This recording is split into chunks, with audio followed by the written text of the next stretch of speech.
अस्सलामु अलैकुम वरहमतुल्लाहि वबरकातुहू। अल्हम्दुलिल्लाहि वहदह वस्सलातु वस्सलाम अला मन ला नबिय्य बअदह। अल्लाहुम्मा सल्लि अला मुहम्मद व अला आलि मुहम्मद कमा सल्लैता अला इब्राहीम व अला आलि इब्राहीम इन्नका हमीदुम मजीद। अल्लाहुम्मा बारिक अला मुहम्मद व अला आलि मुहम्मद कमा बारकता अला इब्राहीम व अला आलि इब्राहीम इन्नका हमीदुम मजीद। रब्बना आतिना फिद दुनिया हसनह व फिल आखिरति हसनह व क़ीना अज़ाबन नार। रब्बि इश्रह ली सदरी व यस्सिर ली अमरी वहलुल उक़दतम मिन लिसानी यफ़क़हू क़ौली आमीन या रब्बल आलमीन। अल मक़सदुस सालिस, तीसरा मकसद। तो आज हम बात कर रहे हैं कि हमने इससे पहले पढ़ा था कि हमारे पास मरदूद रिवायत की दो तरीकों से कोई रिवायत मरदूद होती है। या तो उसकी सनद में मसला होगा,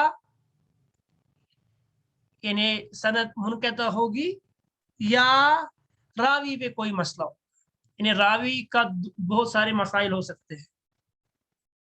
तो अब जो है एक किस्सा हमने पढ़ा कि उसकी हमने कुल 6 किस्में पढ़ी थी, मुरसल, मुअल्लक, मुअज़्ज़ल, मुनक़ता और मुरसल, फिर है मुरसल खफी और तदलीस। ये 6 टाइप्स हो गए थे जिनका इस्नाद में कुछ गिर जाना, उसकी वजह से जो प्रॉब्लम्स होती थी। आज हमें रावी को कुछ तान लगता है, उस वजह से हदीस मरदूद होती है। तो वो कौन सी है? हमने पहली शर्त जो हमने कही थी, अगर आप यहाँ पे लिखना चाहो तो आप यहाँ लिख सकते हैं, इस ब्लैंक जगह पर। अगर आपके पास इसकी हार्ड कॉपी है तो लिख सकते हो। पहली शर्त जो थी उसका ताल्लुक था इत्तिसाल और सनद के साथ, और जब सनद इत्तिसाल नहीं है तो वो 6 किस्मों की हदीसें आपके सामने आती है। मुअल्लक आती है, मुअज़्ज़ल आती है, मुरसल आती है, मुनक़ता आती है, इसी तरह तदलीस वाली आती है, मुदल्लस जिसको बोलते हैं, या इसी तरह अल मुरसल खफी आती है आपके सामने। आज जो है अल मरदूद बिसबब तान फिर रावी, यानी रावी के बारे में कोई तान है, यानी जरा है रावी के बारे में, उसकी वजह से हदीस मरदूद होती है। तो इसका ताल्लुक दो के साथ, अदालत रुवात के साथ और ज़ब्त रुवात के साथ। क्योंकि हमने अदालत रुवात दूसरी शर्त बताई थी और ज़ब्त रुवात तीसरी शर्त। जो सही हदीस की 5 शर्तें, पहली इत्तिसाल और सनद, दूसरी शर्त अदालत रुवात, तीसरी शर्त ज़ब्त रुवात। अब जो मरदूद बिसबब तान फिर रावी, इसका ताल्लुक दो के साथ है, या अदालत रुवात के साथ है या ज़ब्त रुवात के साथ। एक एक करके हम पढ़ते हैं। हाँ, पहला अल मुरादु बित्तानी फिर रावी, यानी रावी के बारे में जब तान हो जाए, जब रावी के बारे में तान हो जाए तो उसको क्या कहते हैं, इससे मुराद क्या है? अल मुरादु बित्तानी फिर रावी जरहुहु बिल लिसान व तुकल्लिमु फीही नाहियतिही अदालतिही मिन नाहियति अदालतिही औ दीनिही औ मिन नाहियति ज़ब्तिही व हिफ्ज़िही। यानी यहाँ कहने वाले कहते हैं कि जो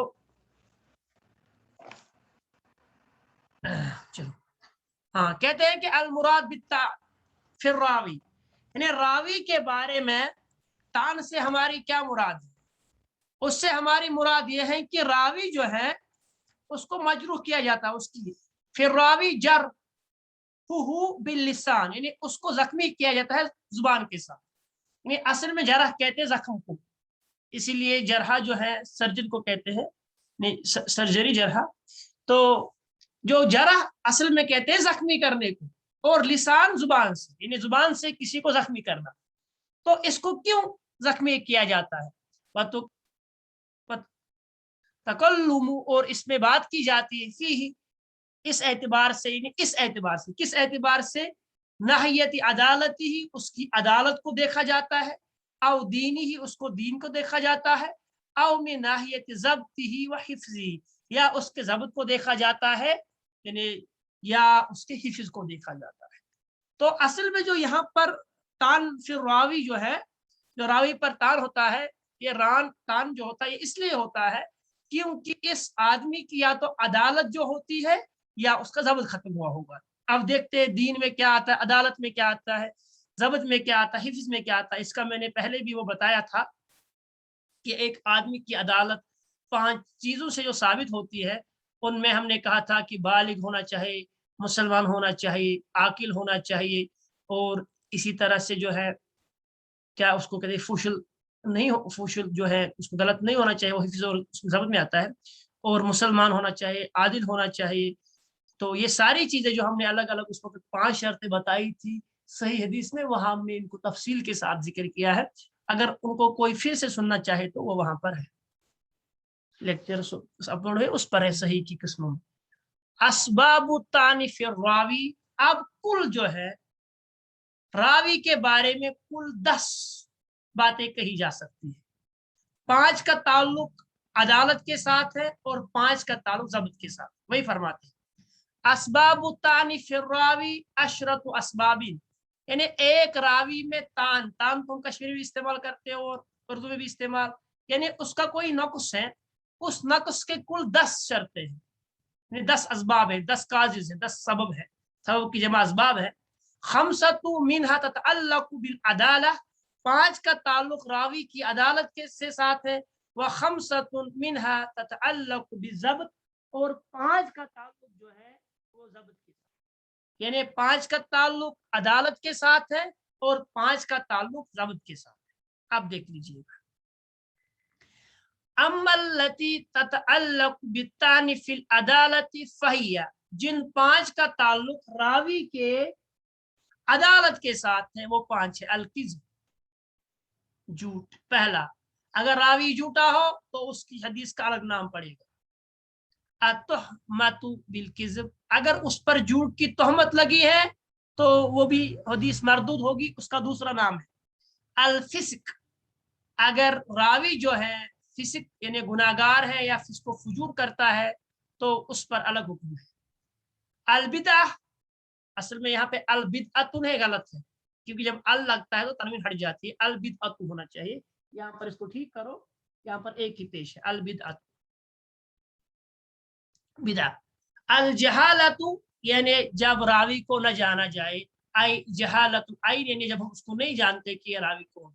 तो 5 चीजों का ताल्लुक अदालत के साथ है। रावी का झूठा होना, रावी पर झूठ की तोहमत लगना, रावी का फासिक या फाजिर होना, या रावी का बिदअती होना, या रावी को न पहचाना जाए कि वो कौन सा रावी है जिसको जहालत बोलते हैं। तो ये 5 चीजें हैं। वह अम्मलती ततअल्लकु बित्तानी फी ज़ब्त फहिया, और जिन 5 चीजों का ताल्लुक रावी के जब्त के साथ, यानी याद रखने के साथ, वो है फुशल, गलत, यानी बंदा जो है वो अक्सर गलतियां करता है, कसरत से गलतियां करता है। सूउल हिफ्ज, उसको अच्छी तरीके से याद नहीं रहता, यानी उसका जो है हाफजा कमजोर हुआ है, खलत मलत हुआ है। अल गफला, यानी वो गफलत से काम लेता है रिवायत करते वक्त। या कसरतुल अवहाम, उसको जो है उसको वहम हो जाता है।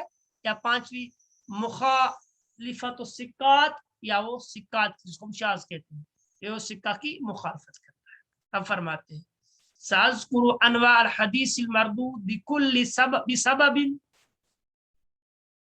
मिन हाज़िल अस्बाब अल तवाली मुब्तदियन बिसबबिल अशद्द तानन व हुवा किस्म।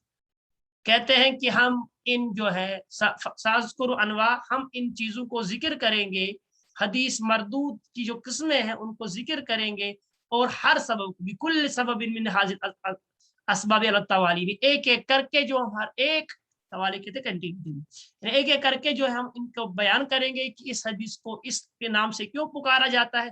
जिस तरह मुअज़्ज़ल को मुअज़्ज़ल क्यों कहते हैं, मुरसल को मुरसल क्यों कहते हैं, मुअल्लक़ को मुअल्लक़ क्यों कहते हैं, मुनक़ता को मुनक़ता क्यों कहते हैं, ये क्या कौन सा होता है, और तदलीस क्या होती है। इसी तरह जो है जो हमने पिछले पढ़ा और मुरसली खफी क्या होता है। इसी तरह हम जो है अब जो झूठा हो उसको क्या कहेंगे, ऐसी हदीस को जिसमें तानफी जो तहमत बिल किज़्ब हो उसको क्या कहेंगे। हाँ, कहते हैं मुब्तदियन, हम शुरू करेंगे भी सबब अशद, जो सबसे खतरनाक सबब है, तानन यानी सबसे बुरी, तान जो है वो किज़्ब जो झूठ है। तो इससे हम शुरू करते हैं। तो इसको याद रखना, कुल जो है शर्ते 10 है, और पहला हम पढ़ेंगे अल मौजू। यहाँ अल मौजू है ये गलत है, इसलिए जो वाव है ये साइलेंट है, यहाँ सुकून है। अल मौजू यानी मौजू, इज़ा काना सबबुतान फिर्रावी वहुवल किज़्बु अला रसूलिल्लाहि सल्लल्लाहु अलैहि वसल्लम फहदीसु युसम्मा अल मौजू। यानी अगर मौजू को माने, इसको कहते हैं मन गढ़ा हुआ, जिसको गढ़ा जाए, जिसको किसी ने खुद गढ़ा हो। कहते हैं इज़ा काना सबुतान फिर रावी, जब रावी के बारे में ये कहा जाए कि वो नबी करीम सल्लल्लाहु अलैहि वसल्लम पर झूठ बांधता है, फहदीसहु युसम्मा अल मौजू, तो ऐसी हदीस को हम कहते हैं अल मौजू। यानी मौजू हदीस कौन है? जब किसी रावी के बारे में ये कहा जाए ये रावी जो है नबी करीम सल्लल्लाहु अलैहि वसल्लम पर झूठ बांधता है, तो ऐसे रावी की हदीस को हम कहते हैं ये हदीस मौजू है। क्या आप नबी करीम पर कोई झूठ बांध सकता? हाँ, बांध सकता है, क्योंकि सही बुखारी सही मुस्लिम की हदीस है, जिसको हम कहते हैं मुत्तफक़ अलैह हदीस, जिसको इमाम बुखारी ने जो है नकल किया है और इमाम मुस्लिम ने भी नकल किया अपनी अपनी सही है में। तो मन कज़ब अलैहि मुतअम्मिदन फलियतबअ मक़अदहु मिनन नार, और इसी दूसरे अल्फाज के साथ ये हदीस जो बुखारी में है और वहाँ जो है सुलासियात में है, जिसमें इमाम बुखारी और नबी के दरमियान किताब इल्म में वो हदीस है। तो 101 हदीस नंबर है, 110 है क्या? 101 शायद 110 है। तो उस हदीस में ये बयान किया गया है कि नबी करीम सल्लल्लाहु अलैहि वसल्लम ने फरमाया, जिसने मुझ पे वो बात कही मालम जो कुल जो मैंने नहीं की है, तो वो जो है वो झूठों में से एक झूठा है, या तो दूसरा है, या ये भी हदीस है कि मन कज़बा मुतअम्मिदन फलियतबअ मक़अदहु मिनन नार, जिसने मुझ पे जानबूझकर झूठ बांधा तो अपना ठिकाना जहन्नम में बना ले। तो नबी करीम ने इस हदीस के जरिए हमें ये क्या कहते हैं उसको, इस चीज की जो है हमें इस चीज के बारे में मुतला किया था कि कुछ लोग ऐसे होंगे जो नबी करीम सल्लल्लाहु अलैहि वसल्लम पर झूठ बांधेंगे। तो ऐसी हदीस को हम ये कहते हैं, जब किसी रावी के बारे में ये कहा जाए ये रावी जो है झूठ बोलता है नबी करीम सल्लल्लाहु अलैहि वसल्लम पर, तो ऐसे रावी की हदीस को हम कहते हैं मौजू। और ऐसे रावियों को तो बहुत अक्सर जो है, जब वक्त था तो मुसलमानों की, यानी जब मुसलमानों उनकी हुकूमतें जहां जहां पर थी और वहां ऐसे लोग पैदा हुए थे, तो उनको फिर हुकूमतों ने कत्ल भी किया था। वो जिंदीक थे, क्योंकि नबी के रस्म पर झूठ बांधना एक बहुत बड़े गुनाहों में से गुनाह है, तो इससे दीन जो है इसमें खलल मलल पैदा हो जाता, इसलिए उनको जो है फिर इसकी वजह से उनको हुकूमत ने कत्ल किया था। तारीफुहु, इसकी तारीफ, लुगतन किसको कहते हैं, डिक्शनरी मीनिंग इसका क्या है? हुआ इस्म मफऊलिन मिन वदा शै, किसी चीज का गढ़ना, आई हत्तहु सुमिया बिजालिका लअंतहाती रुतबतिही, यानी वज़ा को क्या कहते हैं? वज़ा जो है, मौजू जो है, ये वज़ा उफ शै ने किसी चीज को गढ़ना, इससे इसमें मफूल लिया गया है, और या इसके माने किसी चीज को गिरा देना या मिटा देना। मौजू रिवायत को इसलिए है, रिवायत इसलिए कहते हैं क्योंकि इसका रुतबा जो है वो पस्ती में गिर जाता है और वो नीचे आ जाता है, इसीलिए इसको कहते हैं मौजू। एक माना है किसी चीज का घटना या किसी चीज का रुतबा कम हो जाना, उसको मौजू। इस्तिलाहन, अब इस्तिलाह में किस चीज को मौजू कहते हैं? खुल किज़्ब, ये झूठ है, अल मुख्तलक़, अल मसनूअ, अल मंसूब इला रसूलिल्लाह, वो झूठ जिसको बनाया गया हो, जिसको गढ़ा गया हो और उसको मंसूब किया गया हो रसूल सल्लल्लाहु अलैहि वसल्लम, और ऐसी हदीस को जो हम कहते हैं मौजू। अब कोई आपसे ये पूछे कि मौजू हदीस को मौजू क्यों कहते हैं, तो इसका आसान जवाब इस वजह से, मंसूब की वजह से। हमने कहा मा उज़ीफा इलन नबी सल्लल्लाहु अलैहि वसल्लम मिन कौलिन औ फ़िअलिन औ तक़रीरिन औ वस्फ़िन, जो भी चीज नबी के साथ इजाफत की जाए, चाहे आपने वो फरमाई हो या ना फरमाई हो, चाहे आपने वो किया हो या ना किया हो, तो ऐसी जो हदीस कहती है। अब वो देखना दूसरा मसला है कि वो साबित है या नहीं, मगर जो भी चीज नबी करीम सल्लल्लाहु अलैहि वसल्लम की तरफ मंसूब हो जाए, ऐसी चीज को हम मौजू, ऐसी चीज को हम हदीस कहते हैं। इसीलिए मौजू हदीस को मौजू कहते हैं, क्योंकि इस झूठी बात को जो है नबी करीम सल्लल्लाहु अलैहि वसल्लम की तरफ जो है वो उनकी तरफ उसको मंसूब किया जाता है, इसीलिए इसको कहते हैं। रुतबा तो हो, इसका रुतबा हुआ शर्रुल अहादीस ज़ईफ़ा, यानी ये ज़ईफ़ यानी मरदूद अहादीसों में सबसे खतरनाक है, सबसे मुज़िर है, सबसे शर पसंद है। व अक़बहुहा, और इनमें सबसे नापसंदीदा। व बाज़ुल उलमा यअद्दुहु क़िस्मन मुस्तक़लन व लैसा नौअन मिन अनवाइल हदीस ज़ईफ़ा, और कुछ लोगों के यहाँ तो ये अलग किस्म है, वो कहते हैं हदीस की 3 किस्में, सही, हसन और मौजू, और कुछ कहते हैं 2 ही है, मकबूल और मरदूद। मकबूल में 2 आती है, हसन और सही और हसन, और मरदूद में 2 आती है, ज़ईफ और मौजू।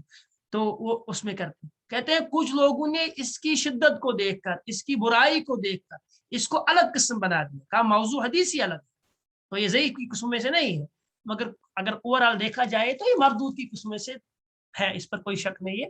ضعیف کی قسموں میں مان لے یا نہ مان لے, تو مردود کی قسم میں سے ایک قسم ہے. ہم یہ مردود پڑھتے ہیں تو مردود کی قسم میں سب سے مردود, بدترین مردود جو ہے, بدترین مردود, جس طرح دنیا میں سب سے مردودوں میں سب سے بدترین مردود شیطان ہے, ابلیس جس کو ہم کہتے ہیں, تو اسی طرح مردود احادیثوں میں سب سے مردود حدیث جو ہے وہ موضوع ہے, کیونکہ یہ ایسی بات ہے جو آپ صلی اللہ علیہ وسلم نے فرمائی نہیں, یہ ایسی خبر ہے جس کے متعلق آپ صلی اللہ علیہ وسلم نے کچھ اشارہ بھی نہیں دیا ہے, پھر بھی یہ بات بیان کی جاتی ہے اور یہ کہا جاتا ہے کہ یہ نبی کریم صلی اللہ علیہ وسلم نے, تو ایسے بات کے لیے نبی نے خود فرمایا کہ اس کو اپنا ٹھکانہ جو ہے جہنم میں بنا لینا چاہیے.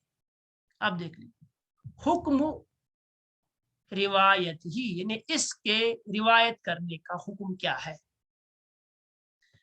اجماع العلماء, یعنی علماء کا اس پر اجماع ہے, یعنی کنسنسس ہے, ان کی ایک ہی بات اس پر ہے, سبھی کی متفق بات یہ ہے, علی انہ لا تحل روایتہ لأحد علم حالہ فی ایمان کان الا مع بیان وضعہ لحدیث مسلم من حدث عنی بحدیث یرا انہ کذب فہو احد الکاذبین. اجمع العلماء, اس پر جو ہے علماء کا اجماع ہے, علی اس بات, انہ لا تحل روایتہ, کہ اس حدیث کا روایت کرنا حلال نہیں ہے, جائز نہیں ہے, لأحد, کسی ایک کے لیے, علما, جو یہ جانتا ہو, حال ہو, اس کا حال, یعنی جو یہ جانتا ہو کہ یہ حدیث موضوع ہے, تو ایسے کسی آدمی کے لیے اس حدیث کا روایت کرنا جو ہے وہ جائز نہیں ہے. آئی یعنی جس کا معنی یہ ہے, اس کا معنی کیا ہے, کان الا مع بیان وضعہ, صرف اس ایک حالت, یعنی ایک آدمی کے لیے حلال نہیں ہے کہ وہ ایسی حدیث کو بیان کرے, اگر وہ بیان کر سکتا ہے تو صرف ایک ہی حالت میں. کس حالت میں؟ ایک ہی حالت میں وہ بیان کر سکتا ہے. وہ کون سی حالت ہے؟ وہ حالت یہ ہے کہ اس کو اس حدیث کا جھوٹا ہونا, موضوع ہونا بیان کرنا ہے, یعنی وہ حدیث بیان کرے پھر یہ کہے کہ یہ حدیث موضوع ہے, تاکہ لوگوں کو وہ اس سے ہوشیار رکھے. اگر اس نیت سے کرے تو, اس لیے کرے تو کوئی بری بات نہیں, تو پھر اچھی بات ہے, ورنہ موضوع حدیث کو بیان کرنا جو حرام ہے, یعنی موضوع حدیث کا بیان کرنا حرام ہے سوائے ایک حالت میں, جب بندہ جو ہے وہ یہ کہے کہ یہ موضوع کیوں ہے, اس لیے بیان کرے, تو اس وقت اس پر کوئی گناہ نہیں ہے, بلکہ اس کو اجر ملے گا, کیونکہ اس نے نبی کریم صلی اللہ علیہ وسلم کی حدیثوں میں سے اس بات کو جو منسوب تھی اس کو الگ کیا, اس کو اجر ملے گا. ورنہ موضوع حدیث کو بیان کرنا جو حرام ہے. کیوں؟ لحدیث مسلم, کیونکہ جو امام مسلم کی حدیث ہے, یہ بخاری کی بھی ہے مگر وہ الگ الفاظ سے ہے, من حدث عنی, جس نے مجھ سے ایسی کوئی حدیث بیان کی, بحدیث, یعنی ایک کوئی بھی حدیث, کوئی ایسی حدیث, یرا انہ کذب, تو میں نے کہا یہ دو, کذب بھی آتا ہے اور کذب بھی آتا ہے, دونوں جو ہے, دونوں اس کی پروننسیشن جو صحیح ہے, کذب بھی بولتے ہیں جھوٹ کو, یعنی کاف کی زیر کے ساتھ, اور ذال جو ہے وہ مجزوم ہوتا ہے, تو کذبن بھی بولتے ہیں اور کذب بھی بولتے ہیں. فهو احد الکاذبین, وہ جھوٹوں میں سے ایک جھوٹا ہے, یعنی کذب, یعنی جس نے یہ بات بیان کی کہ نبی کریم صلی اللہ علیہ وسلم کے بارے میں جس کو جانتا ہو کوئی جھوٹ تھی, تو وہ جھوٹوں میں سے ایک جھوٹا ہے. اب چلیے آگے, طرق الوضاعین فی صیاغت الحدیث, یعنی ہم کس طریقے سے جو ہے, یعنی طرق جو ہے, کون سا طریقہ, طریقہ کی جمع طرق ہے, یعنی ان کے اسلوب کیا ہے, ان کے طریقے کیا ہے, ان کے راستے کیسے ہیں جو حدیث گڑھتے ہیں. فرماتے ہیں للوضاعین فی صیاغت الحدیث طریقان, یہ دو چیزوں سے جو ہے حدیث سے بیان کرتے ہیں, دو طریقوں سے, یعنی کہ دو طریقے ہیں جن سے یہ کرتے ہیں. پہلا, اما ان ينشئ وضاء الكلام من عنده ثم يضعه له اسنادا ويريه, کہ کوئی وضع جو ہے, وضع کہتے ہیں گڑھنے والے, جو حدیث سے گڑھتا ہے نبی کے صلی اللہ علیہ وسلم کو وضع بولتے ہیں. جو وضع ہے یعنی کوئی کلام اس نے کہا, پھر اس کلام کے لیے سند لائی اور اس کو روایت کرنا شروع کر، کہا میں نے اس سے سنا، اس نے اس سے سنا، اس نے اس سے سنا، اس نے اس سے سنا، تو پھر حدیث بیان کرتا ہے۔ تو ہمیں پتہ چلتا ہے کہ یہ جو بندہ ہے اس نے حدیث بیان کی ہے، تو اس نے سند بنائی ہے، تو یہ حدیث موضوع ہے۔ ایک ہو گیا وہ کہ وہ خود بیان کرتی کوئی بات، اچھی بات کہتا ہے، جس طرح ہمارے یہاں بھی ابھی بہت بڑا مسئلہ ہے، خاص کر ہمارے برصغیر میں، کہ ہم کوئی بھی اچھی بات کہتے ہیں تو کہتے ہیں حدیث، یہ جانے بغیر کہ ہم جھوٹے ہیں، یہ جانے ہوئے کہ ہم نبی کے سامنے جھوٹ باندھتے ہیں، ایسے کہتے حدیث ہے، کوئی اچھی بات ہے تو حدیث ہے۔ ہر ایک اچھی بات حدیث نہیں، ہر حدیث جو اچھی بات ہے، مگر ہر اچھی بات حدیث نہیں ہے۔ تو کچھ تو دوسرے لوگوں کے اقوال ہوتے ہیں تو پھر ان کو حدیث کہنا۔ تو اسی لیے جو علم حدیث کا اصل مقصد یہی ہے کہ جو سکیم، اور جو ہم نے پہلی بات پڑھی تھی کہ ہم علم حدیث کو مصطلح کو کیوں پڑھتے ہیں، کیونکہ اس کا غرض و غایت ہی یہی ہے کہ ہم صحیح اور ضعیف کی پہچان کر سکے، مقبول اور مردود کی پہچان کر سکے، مقبول پر امر کرنی ہے اور مردود کو چھوڑنا ہے۔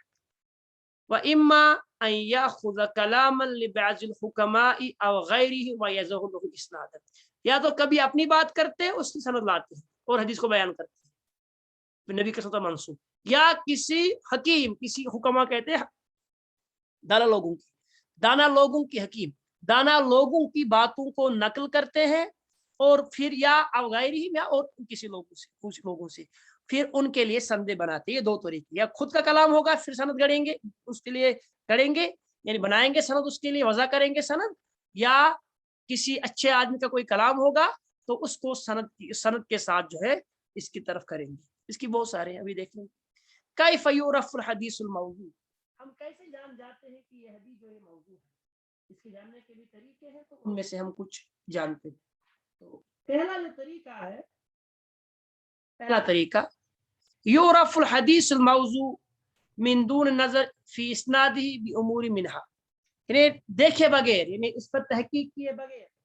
ایک تو تحقیق ہے کہ ہم تحقیق کریں گے تو پھر پتہ چلے گا کہ یہ حدیث جو ہے یہ حدیث موضوع ہے، مگر کبھی جن طریقوں سے پہچانی جاتی ہے تو آسان طریقے وہی ہے، من دون نظر، یعنی اس پر غور فکر کیے بغیر بھی کہہ سکتے ہو۔ کس طرح؟ اس طرح ہے اقرار الواضع بالوضع، یعنی واضح، یعنی جو گھڑنے والا وہ خود اقرار کرے کہ میں نے ایسا کیا، کوئی بندہ خود ایسا اقرار کرتا ہے کہ میں نے ایسا کیا، جس طرح کا اقرار ابی اسمہ نوح ابن ابی مریم بأنہ وضع حدیث فضائل سور القرآن سورتن عن ابن عباس، کہتے ہیں کہ جس طرح ابی اسمہ نوح بن ابی مریم نے بیان کیا کہ وہ کہتے ہیں کہ میں نے قرآن کی ہر سورت کے بارے میں ایک ایک حدیث بیان کی ہے، فضیلت کے بارے میں، اور ہر ایک حدیث کو میں نے ابن عباس سے جو ہے روایت کیا، یعنی اس کی طرف منسوخ کیا۔ کیوں؟ کیونکہ ان کو پتا ہے کہ ابن عباس جو ہے، ان کو ساری امت جانتی ہے کہ یہ جو ہے ترجمان قرآن ہے، ان کے بارے میں نبی کریم صلی اللہ علیہ وسلم نے دعائیں بھی فرمائی تھی، اللہ تعالیٰ ان کو جو ہے قرآن کا علم عطا کر۔ تو انہوں نے ہر ایک سورت کے بارے میں، اسی لیے ہم کہتے ہیں نا فضائل کی اکثر جو حدیث ہوتی ہے وہ ضعیف موضوع ہوتی ہے، اکثر حدیث ان میں بہت ہی کم صحیح ہوتی ہے۔ اور جب اس پہ کہا گیا آپ نے ایسا کیا کہا، تو ان نے کہا میں نے دیکھا کہ لوگ جو ہے وہ ابو حنیفہ کی فقہ پڑھتے ہیں، اور مغازی کن کی کیا ان کا نام ہے، ابن اسحاق کی مغازی پڑھتے ہیں اور ابو حنیفہ کی فقہ پڑھتے ہیں۔ تو میں نے سوچا کیوں نہ ایسا کرے کہ وہ لوگ قرآن پڑھے، تو اس اچھے کام کے لیے میں نے اتنا برا کام کیا کہ میں نے جو ہے ہر ایک سورت کے بارے میں پھر لکھا وضع حدیث فضائل سور، یعنی سورت سور ہے، قرآن سورتن یعنی ہر ایک سورت کے بارے میں نے ایک حدیث لکھی ہے، ان ابن عباس، حضرت ابن عباس سے میں نے حدیث کی سند بنائی اور آگے تک لے گیا نبی کے رسول تک، اور ہر ایک سورت کے بارے میں نے ایک حدیث بیان کی ہے۔ یہ جو ہے جبکہ وہ 114 جو ہے سورے نازل ہوئے ہیں ان کے بارے میں، ایک تو یہ 114 جو حدیثیں تھی یہ ساری کی ساری موضوع ہے، یعنی خود وضع جو ہے وہ خود اس چیز کا اقرار کرتا ہے کہ جو میں نے حدیث سے گڑھ لی ہے یہ میں نے اس لیے گڑھ لی ہے، اس کا کوئی خاص مقصد، کبھی مقصد اچھا ہوتا ہے، مقصد تو اس کا یہ تھا کہ لوگ قرآن پڑھے، مگر اس مقصد کو حاصل کرنے کے لیے اسلام یہ سکھاتا ہے کہ طریقہ بھی جائز ہونا چاہیے تھا۔ اس کو پھر وہ قرآن کی فضیلت کے بارے میں جو مطلب اس طرح سے آئی ان پر غور کرا تھا، مگر انہوں نے خود جو ہے ایک برے کام کا جو ہے انتخاب کیا، اور اس برے کام کی وجہ سے جو ہے یہ ہمیشہ کے لیے علمی دنیا سے بھی مردود اور اللہ کے یہاں بھی یہ مردود قرار پایا، کیونکہ اس نے نبی کریم صلی اللہ علیہ وسلم پر جھوٹ باندھا۔ اور اسی طریقے سے ہم دوسرا دیکھتے ہیں، او ما يتنزل المنزلة اقراره كان يحدث عن شيء فيسأل عن مولوده هو فيذكر تاريخا تكون وفاة ذلك الشيء قبل مولوده هو لا يعرف ذلك حدیث الا عنده، کہ ایسا لگتا ہے کہ جس بندے سے وہ بیان کرتا ہے نا، وہ بندہ نیچے کا ہے، یعنی وہ اس سے پہلے ہی انتقال کر گیا تھا۔ یعنی ہم نے کہا نا ابھی ہم اس کو اتنا زیادہ دقیق نہیں دیکھیں، دقیق دیکھیں گے تو دوسرے طریقے، ہم نے کہا بدون نظر، نظر کے بغیر، یعنی ہم تحقیق کے بغیر ہی ہم پہلے ہی کہہ سکتے ہیں کہ یہ حدیث واضح ہے، بندہ خود کہے کہ میں نے گھڑ لیا ہے، تو ایک طریقہ تو وہ بھی ہے۔ اور دوسرا طریقہ یہ ہے کہ جو یہ غلطیاں ہوتی ہیں، جو یعنی واضح کرنے والا اس طرح واضح کرے کہ وہ اس سے کہا جائے کہ آپ نے کس شیخ سے حدیث سنی ہے، تو وہ جب اس کی پیدائش کیا ہے تو وہ اس وقت پیدائش بیان کرے، اس سے پہلے اس کا شیخ مر گیا ہوتا۔ میں مثال کے طور پر کہوں، میں آپ سے یہ کہوں، آپ میں سے کوئی شاگرد یہ کہے کہ میں نے جو ہے یہ حدیث جو ہے میں نے شیخ البانی سے سنی ہے، میں اس کے درس میں بیٹھا تھا، تو وہ ہم ان سے کہتے ہیں آپ پیدا کب ہوئے؟ وہ کہتے ہیں میں 2000 میں پیدا ہوا۔ ہم کہتے تو یہ کیسے ہو سکتا ہے جبکہ شیخ البانی تو 1999 میں انتقال کر گئے تھے، تو یہ ہو نہیں سکتا، آپ اس کے بعد پیدا ہوگی۔ یعنی جس شیخ سے روایت کرتا ہے اس شیخ سے پہلے ہی، جس شیخ سے روایت کرتا ہے وہ شیخ اس کے پیدا ہونے سے پہلے ہی انتقال کر گیا ہوتا ہے، تو یہ کیسے پاسبل ہو سکتا کہ ایک آدمی مر گیا، اس کے بعد کچھ ٹائم ہوا، چاہے ایک ہی دن کیوں نہ ہوا، چاہے ایک ہی گھنٹہ کیوں نہ ہو، ایک ہی منٹ کیوں نہ ہوا ہو، اس کے بعد بندہ پیدا ہو جائے اور وہ کہے کہ میں نے اس سے سنا ہے، تو ایسا ہو نہیں سکتا۔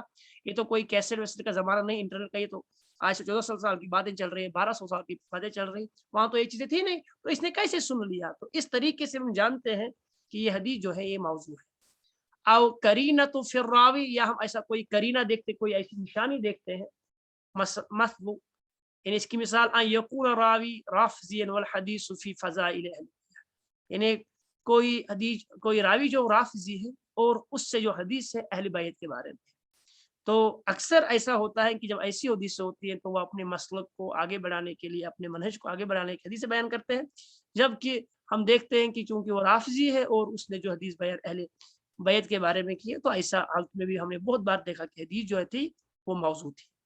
او کرینۃ فی مروی، یا مروی حدیث میں کچھ ایسے الفاظ ہمیں پتہ چلتا ہے کہ یہ حدیث جو ہے موضوع ہے، مثل کون الحدیث رقیق اللفظ او مخالفا للحس او مخالفا للصریح، یعنی ایسا ہوگا کہ ایسے الفاظ ہوں گے جو پتہ چلے بد مزہ الفاظ ہوں گے کہ یہ نبی کریم صلی اللہ علیہ وسلم ایسی بےہودہ باتیں نعوذ باللہ نہیں کر سکتے، یا اس میں جو فسفسا کلام ہوگا، یا اس میں جو ہے حس جو ہے وہ اس کے مخالف ہو، یا جو صریح قرآن ہے اس کے مخالف ہو۔ یعنی مثلا کوئی بندہ یہ کہے کہ قرآن نے کہا ہے انما حرم علیکم المیتۃ والدم ولحم الخنزیر، تو یہاں سے کوئی بندہ یہ کہے کہ میں نے ایک حدیث سنی اس میں یہ ہے کہ خنزیر کا گوشت حلال ہے، تو ہم کہیں گے قرآن نے تو واضح کہہ دیا کہ خنزیر کا جو گوشت حرام ہے، تو آپ کیسے کہہ سکتے ہیں کہ خنزیر کا گوشت حلال ہے؟ ایسی کچھ چیزیں وہ آگے آگے انشاءاللہ جب اس کو پڑھیں گے تو ہمیں پتہ چلے گا۔ اب تو اتنا ہی پڑھیں گے انشاءاللہ آج، تو وآخر دعوانا الحمدللہ رب العالمین۔ یہاں تک اگر کوئی سوال ہے تو آپ پوچھ سکتے ہیں، باقی انشاءاللہ اس کا جو دوسرا درس ہوگا وہ انشاءاللہ کل ہوگا، اس کے بارے میں انشاءاللہ کل بات